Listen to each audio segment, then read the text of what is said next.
भुवनेश्वर परे पुरी रे हेबो टाउन प्लानिंग स्कीम राजधानी रे चलीथिबा टिप स्कीम रो समीक्षा करबा परे यह कहिसंती नगर उन्नयन मंत्री केवल पुरी नुहे राज्य रे थिबा अन्य महानगर निगम गुड़िकरे मध्य टाउन प्लानिंग करबा पई राज्य सरकार योजना रखिसंती एने सूचना दैछंती गृह और नगर उन्नयन मंत्री कृष्णचंद्र महापात्र उपकंठ अंचल रे रास्ता ड्रेनेज जल जोगाण भली भित्तिभूमि निर्माण करिवे राज्य सरकार 9000 एकर जमी रे एबे बीडीए रो टाउन प्लानिंग चलीछि भुवनेश्वर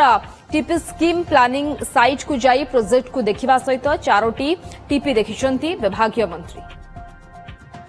भुवनेश्वर पेरीफेरी एरिया रे अधिक अधिक टीपी करबा जाउछु एवं टीपी करबा द्वारा लोकंकर बहुत लाभ मध्ये होउछि जो जगह रे से 500 टका रे स्क्वायर फुट थिला ताको आज 5000 स्क्वायर फुट होउछि कारण स्टोरेज ड्रेनेज